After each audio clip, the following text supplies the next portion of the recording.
Olá, sejam todos muito bem-vindos a mais uma aula de EBD. Na semana passada, nós falamos sobre o homem e o pecado, a criação.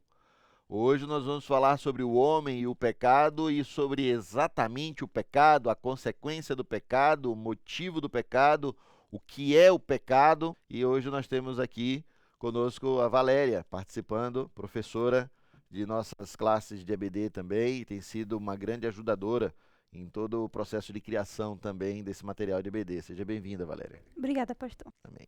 E também o Ailton, que faz parte da classe de discipulado e também tem sido uma pessoa muito importante participando conosco aqui dessas gravações. Bem-vindo, Ailton. Amém, pastor. Muito obrigado. Vamos lá, pecado, o homem e o pecado, falando então de forma mais aprofundada sobre o que é o pecado. O que é pecado? O que é o pecado? Segundo o Gruden, ele diz que é não se conformar com a lei moral de Deus. Podemos definir o pecado como deixar de atender à lei moral de Deus em atos, atitudes ou mesmo no caráter. Retrata-se nessa definição o pecado com relação a Deus e a sua lei moral. O pecado não consiste somente em atos isolados, como roubar, mentir ou matar, porém, mas também com relação a atitudes que são contrárias àquela que Deus requer de nós na sua lei moral, na moralidade de Deus. Isso é a questão da consciência, não só dos atos, mas também da consciência do ser humano. Pastor, é importante a gente tratar sobre o pecado, que é um tema bastante centralizador da nossa fé. A gente não deixa de tratar o pecado, porque é um tema sério, é um tema que precisa ser debatido e é um tema que a gente tem que resgatar.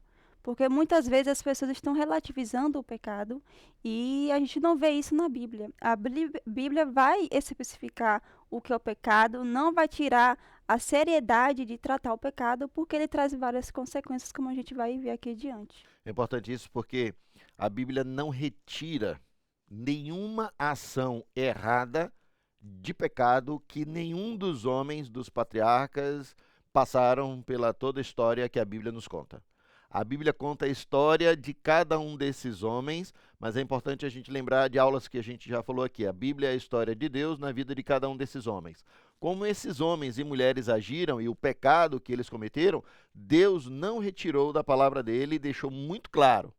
A gente só precisa entender quem é o agente que induz a essas ações, a essas atitudes, que está por trás da indução do pecado, da entrada do pecado no mundo, e a gente precisa falar mais sobre isso, que é exatamente Satanás, através das suas ações de matar, cometer adultério, de mentir e de etc., que induz o ser humano a ter esse tipo de ação, que induz o ser humano a matar, cometer adultério, mentir, porque ele desde o início é homicida, desde o início ele é mentiroso, como diz em João 8, 44, 45.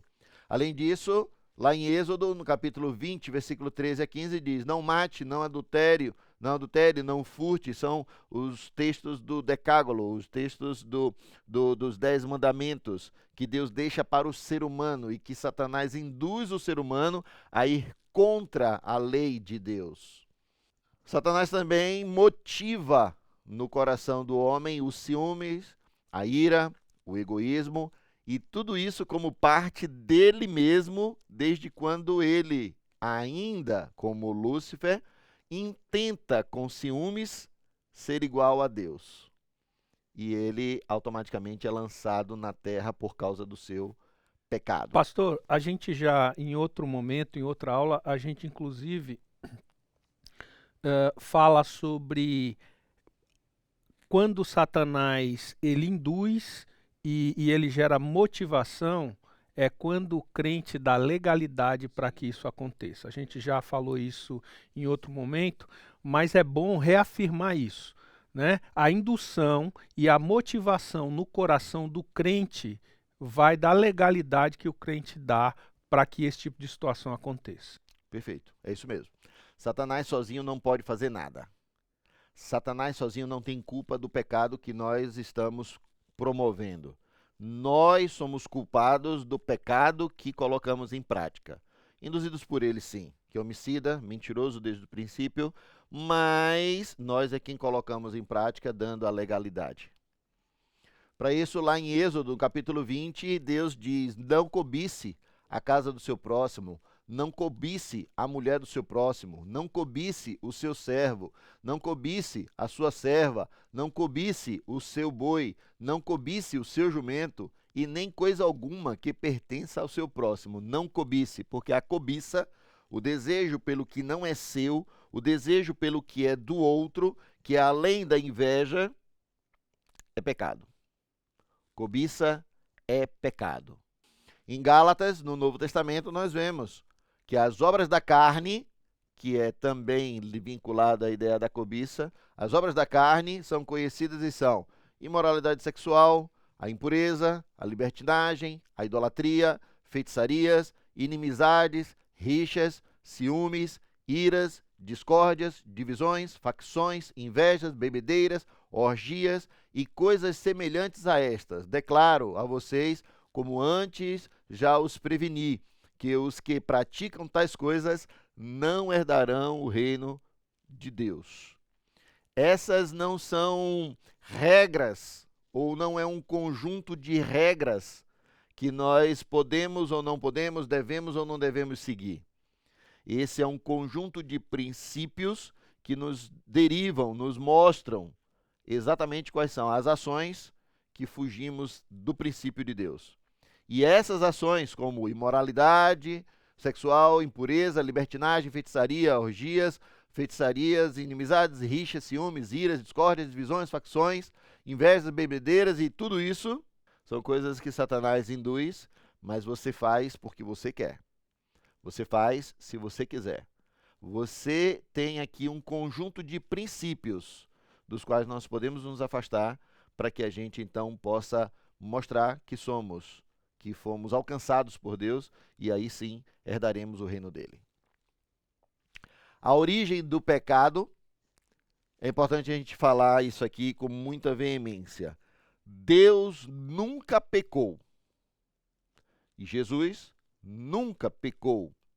Deus nunca pecou, nunca cometeu pecado e não pode nem ser tentado pelo mal.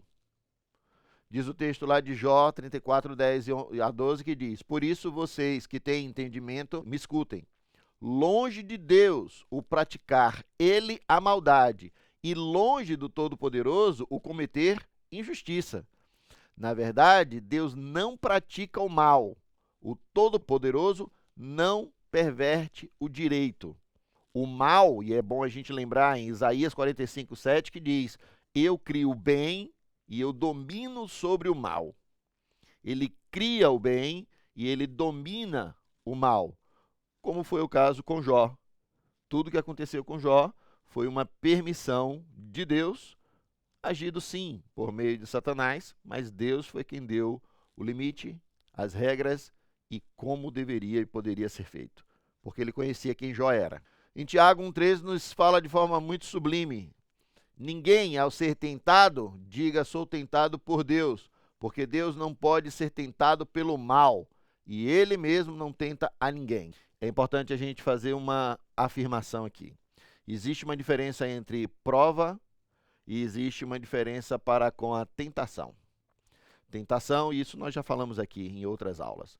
A tentação é algo que brota do coração do ser humano, pela maldade do ser humano, pelo afastamento do homem de Deus.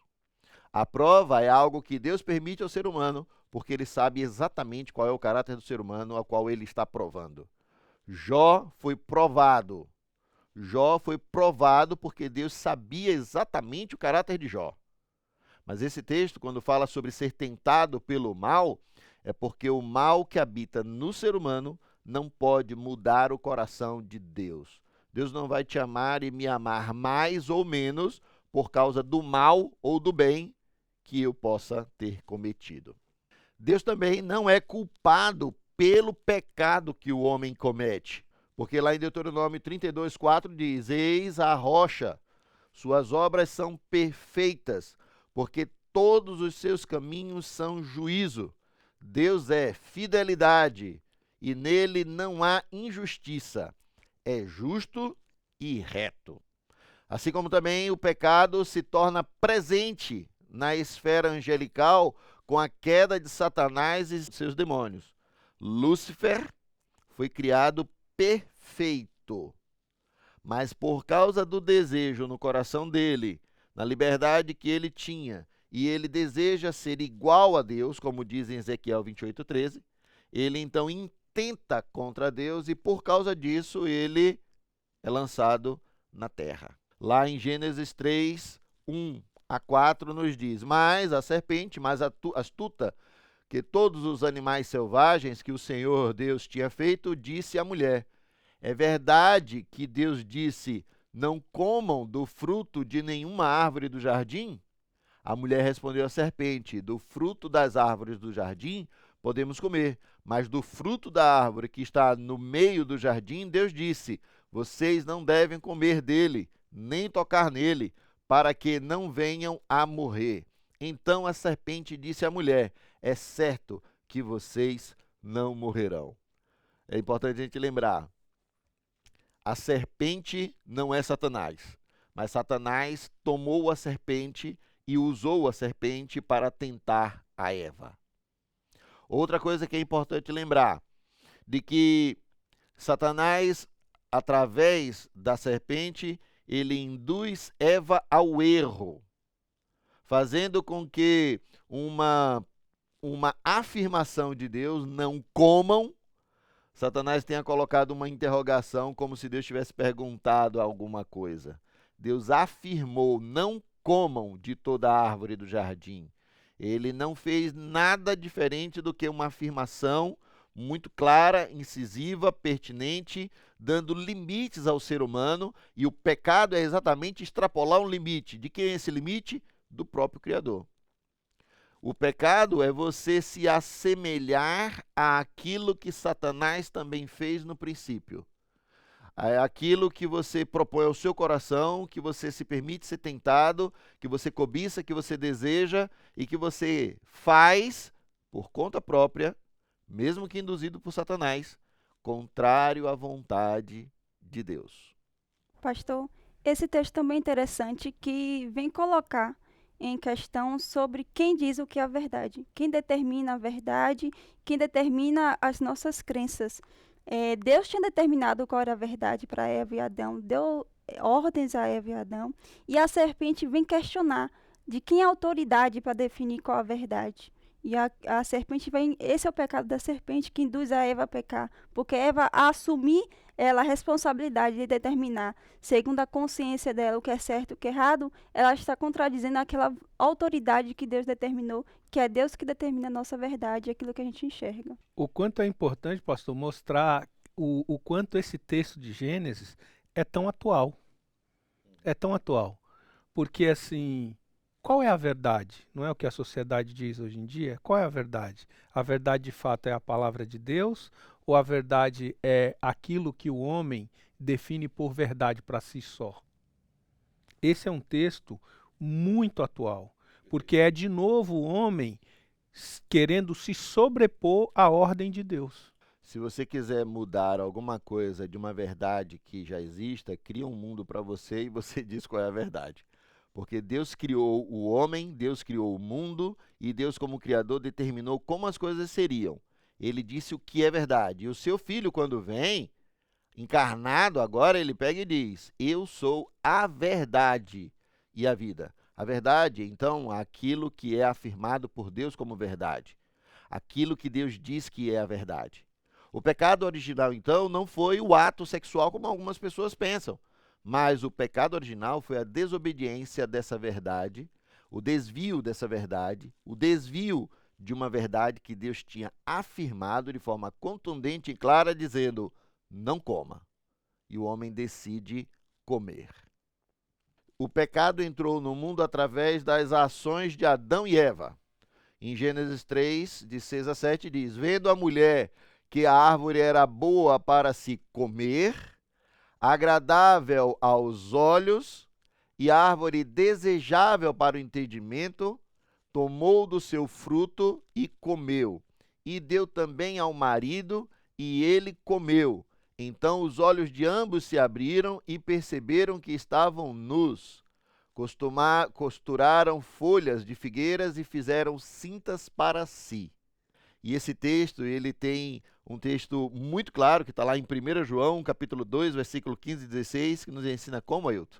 Não ame o mundo, nem as coisas que há no mundo. Se alguém amar o mundo, o amor do Pai não está nele, porque tudo o que há no mundo, os desejos da carne, os desejos dos olhos e a soberba da vida, não procedem do Pai, mas procedem do mundo. Pastor, é interessante, aqui é um texto bíblico testificando outro texto bíblico, né? É João testificando Gênesis, Gênesis testificando João.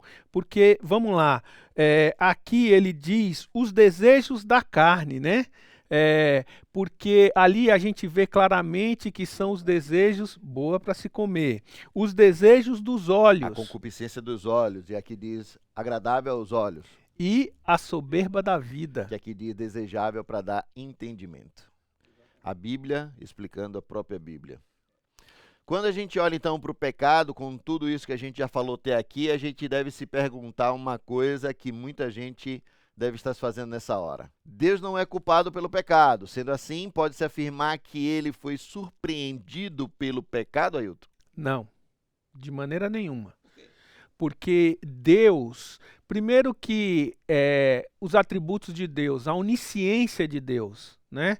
Deus então, não foi pego de surpresa. De maneira nenhuma.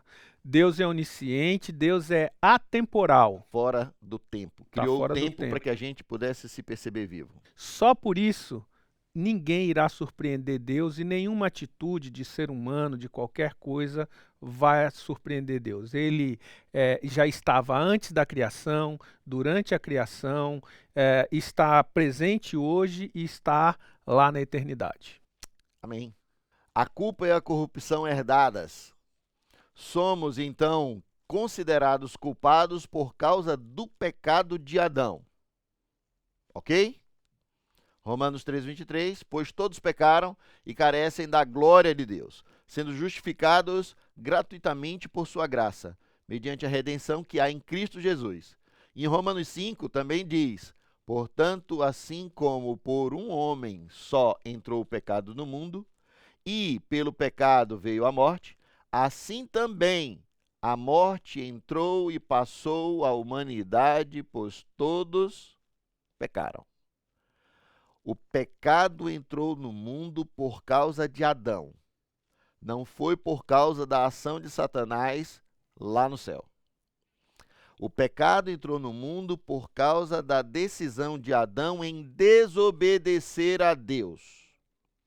E por causa disso, mesmo tendo o aviso de que eles morreriam, se eles pecassem, se eles desobedecessem, se eles não concordassem com a lei moral de Deus, ele decidiu pecar. E é interessante porque Paulo fala para Timóteo, porque a mulher foi enganada, levada por suas emoções. Mas o homem pecou, porque ele recebeu uma ordem e ele transgrediu. Por causa da entrada no pecado que Adão permitiu, por causa da legalidade que Adão deu, por causa da ação de Adão, o pecado entra no mundo. Mas também por um homem somos salvos, Cristo. Temos então uma natureza pecaminosa por causa do pecado de Adão. Sim, herdamos dele. E aí diz o Salmo 14:3, todos se desviaram e juntamente se corromperam. Não há quem faça o bem, não há um sequer. Tem um outro Salmo 51 que diz, eu nasci na iniquidade e em pecado me concebeu a minha mãe. Romanos 7 nos fala um texto que inquieta a todos, porque ele fala exatamente da essência do ser humano. E Romanos 7 nos ensina dizendo assim, porque nem mesmo compreendo o meu próprio modo de agir, pois não faço o que prefiro, e sim o que detesto. Ora, se faço o que não quero, concordo com a lei que é boa. Neste caso, quem faz isso já não sou eu, mas o pecado que habita em mim. Porque eu sei que em mim, isto é, na minha carne, não habita bem algum, pois o querer o bem está em mim, mas eu não consigo realizá-lo, porque não faço o bem que eu quero, mas o mal que não quero, este eu faço. E esse texto inquieta exatamente por conta desse finalzinho. O bem que eu quero fazer, este eu não faço. O mal que eu não quero fazer, este eu acabo fazendo. É a luta que nós, seres humanos, temos dentro de nós contra o pecado. Quando nós temos a Cristo, então nós lutamos, é a militância da carne contra o espírito. Nós lutamos para que o pecado não impere sobre nós lutamos para que o pecado não prevaleça, nós lutamos para que o pecado não vença, nós lutamos para não colocar o pecado em prática. Mas quando nós não conhecemos a Cristo, não conhecemos a lei de Deus, ou não conhecemos o livro de princípios que Deus nos propõe por meio da sua palavra, então, na verdade, esse pecado para este não é pecado, porque ele faz de forma muito natural, mesmo sabendo que não é certo. Mas não existe algo que ele use como unidade comparativa. Porém, quando a gente é encontrado por Cristo e a sua palavra se torna verdade para nós, a gente tem acesso a essa lei, a esse conjunto de princípios que nos mostra que estamos errados sim diante de Deus. E quando começamos a fazer para agradar a Deus e não a nós mesmos, fazer para a glória de Deus e não a nós mesmos, nós nos deparamos com a possibilidade de não pecar voluntariamente, de lutar contra o pecado. E quando nós temos a Cristo, quando nós temos o Espírito Santo de Deus, nós temos capacidade dele, nele, por causa dele, de lutar contra o pecado. Quando nós não temos o Espírito Santo, então nós damos vazão exatamente ao pecado, porque ele agrada a nossa carne. Isto significa, então, Valéria, que as crianças já nasceram culpadas, mesmo antes de cometerem algum pecado real? Como lemos de alguns textos, diz que todos nascem no pecado com a natureza pecaminosa. E a gente defende que sim, que todos nascem com essa natureza pecaminosa. Agora a gente pode discutir sobre até que ponto começa a consciência na criança para responsabilizarmos ela. Até que ponto ela é responsável pelos seus atos. E isso pode ser discutido, que idade a criança pode ter consciência dos atos errados que ela faz. Quando a gente olha um bebezinho, desde muito novinho, ele sabe que quando ele chora, ele aprende que quando ele chora, ele consegue o mamar. E eles, muito novinhos, se botar duas crianças juntas, como o Ailton falou também antes aqui, as crianças vão brigar por causa do mesmo brinquedo. Isso tudo é fruto do pecado que já está em nós, já está no ser humano. A criança nasce, sim, pecadora, herdada. A minha filha um dia desse estava dando aula e ela disse para as crianças, comparando, né, de que ela nasceu com a perna torta, porque eu também tenho a perna torta. Então ela herdou de mim o dedo que eu tenho no pé, e ela herdou geneticamente, e nós herdamos de Adão, como ele pecou, e ele é o pai de toda a humanidade, juntamente com Eva, nós herdamos dele o pecado. Então toda criança nasce sim pecadora. Ela vai aprendendo, aprimorando a forma de pecar e o pecado, vai desenvolvendo. E é esse o tempo, então, que nós chamamos, como o Valério falou, sobre o tempo da consciência. Mas é importante a gente lembrar sobre as crianças.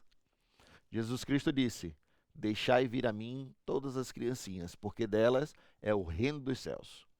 O próprio Davi, quando perde seu primeiro filho com Batseba, ele pega e se levanta e diz: agora ela não pode mais vir até a mim, mas eu irei até ela. Isso mostra que as crianças, antes do período da consciência, elas vão para o céu. Amém?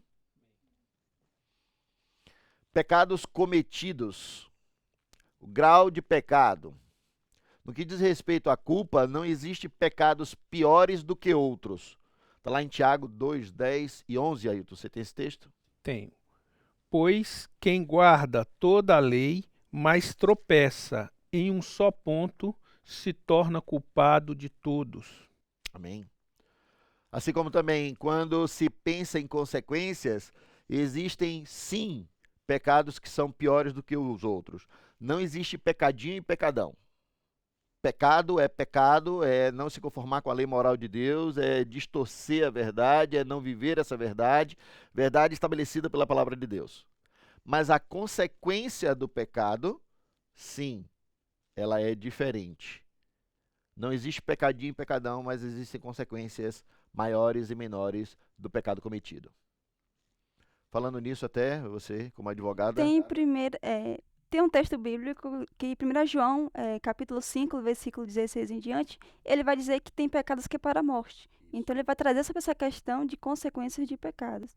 A gente pode ver para o mundo jurídico, para trazer mais aqui para a gente, que determinado crime tem consequências diferentes, tem penas diferentes de acordo com esse crime. Motivação diferente. A motivação também pode trazer, acrescentar a pena sobre aquele indivíduo. Se ele fez um homicídio por motivo torpe, por exemplo, a pena dele vai ser E aumentada. da onde o Então, homem aprendeu isso? as consequências são diferentes. Então, o ser humano sempre vai... A gente fala que no direito, a gente vai replicar aquilo que a sociedade entende. E a sociedade entende daquilo que ela herda, daquilo que ela conhece de Deus. Deus é um Deus justo e ele trouxe padrões e ele trouxe consequências diferentes para o pecado. E a gente replica isso, seja no mundo jurídico, seja na nossa sociedade. É isso mesmo. Pastor, Pois não. e a própria Bíblia, ela dá exemplo, sobre as consequências de pecado, né? Miriam pecou, o pecado que ela cometeu, ela fica leprosa durante um tempo, mas depois ela é curada. Ananias e Safira pecaram contra o Espírito Santo de Deus e morreram. Isso mostra quais são as consequências, né? A diferença. Pecado é pecado, mas as consequências são diferentes. Exatamente. Pecados para a morte, como a própria Valéria acabou de ler um texto, né? Quando um cristão peca, então, a sua posição diante de Deus não muda. Ela ainda é uma pessoa perdoada. Em Romanos 8:1 nos ensina como, Valéria? Portanto, agora nenhuma condenação há para os que estão em Cristo Jesus, que não andam segundo a carne, mas segundo o Espírito. Amém. A comunhão com Deus e a vida cristã são prejudicadas quando um cristão peca, e isso é notório. Porém, fica então uma pergunta: existe algum pecado imperdoável? Existe Quantos? Quais? Onde está? 3 pecados imperdoáveis. O primeiro é você pecar contra o Espírito Santo. Blasfêmia Blasfemar contra o Espírito Santo. Espírito Santo de A blasfêmia Deus. contra o Espírito Santo é você atribuir uma obra de Deus a Satanás. O segundo pecado que vamos ter aí é você não perdoar. Porque se você não perdoar o pecado dos homens para contigo, eu também não vos perdoarei. Assim como também, em Mateus, continuando, também Jesus ensina no Pai Nosso, que se você, quando a gente ora, ele ensina dizendo: perdoe as nossas dívidas, assim como na mesma medida, se eu não perdoar, não me perdoe, assim como perdoamos os nossos devedores. Exato. E o terceiro o senhor vai completar aí. Está lá em Hebreus, que nos ensina que é impossível iluminar novamente aqueles que um dia provaram dos dons celestiais, da maravilhosa graça de Deus. Um dia aqueles que foram iluminados pelo Senhor, um dia aqueles que vivenciaram e puderam produzir, vivenciar esse tempo. Não quer dizer igreja, não é se foi afastado da igreja, não quer dizer aqueles que saíram da igreja, mas aqueles que se afastaram do Senhor. E aí fica uma pergunta: como podemos saber se uma pessoa se afastou ou não do Senhor? Uma pessoa que não ora, uma pessoa que já não mais está frequentando uma comunidade, como a Bíblia nos ensina, não deixeis de congregar, como alguns. Uma pessoa que já não tem mais intimidade com o Senhor, uma pessoa que já não mais apresenta as suas necessidades a Deus, uma pessoa que está vivendo de acordo com a sua própria vontade ou de acordo com o curso desse mundo. Talvez um dia ela possa ter vivido tudo isso, mas deixou e não quer mais estar iluminada como um dia já foi. É o negar a Deus, né? você conhece a Deus, você teve experiências com Deus, você desfrutou das bênçãos de Deus sobre a sua E vida decidiu e decidiu negar Ele, e decidiu se afastar dele, e decidiu não viver com Ele, para Ele, ir para a glória dele, absolutamente, mas e para agora para a sua nada. glória pessoal. Esses são os 3 pecados imperdoáveis, então. Aqueles que foram iluminados uma vez, é impossível ser iluminados novamente. Aqueles que não perdoam e também aqueles que blasfemam contra o Espírito Santo. Pastor, sempre é importante a gente analisar, sempre é uma ação do ser humano, ou uma omissão, né? No caso de não perdoar o próximo. Sempre é o ser humano que está agindo ou deixando de agir para que seja perdoado, porque Deus perdoa. Ele entregou seu filho para nos perdoar. Só que é o ser humano, na sua consciência, na sua alta responsabilidade, decide não obedecer a Deus. É isso mesmo. Portanto, na próxima aula nós vamos falar sobre a graça comum, o favor de Deus para com todos e não somente para aqueles que foram salvos, não somente para os escolhidos, não somente para os eleitos, mas para todo ser humano. Como, por exemplo, a misericórdia do Senhor que se renova a cada manhã, e este é o motivo de nós não sermos consumidos, tanto para os salvos quanto para quem não é salvo, tanto para os eleitos quanto para quem não é eleito, tanto para aqueles que creem em Cristo como aqueles que não creem em Cristo. A graça comum que Deus dá a todo ser humano. Agora você pode participar conosco da aula interativa. Aponte a câmera do seu celular para o QR Code que vai aparecer na sua tela. Participe conosco dessa aula interativa junto com os outros professores que já estarão lá te aguardando, e você pode contribuir muito com alguns textos e com muitas experiências que você tem vivido e que com certeza vai adicionar na vida de outras pessoas. Até a próxima semana, falando sobre salvação, sobre a graça comum. Que Deus te abençoe, em nome de Jesus.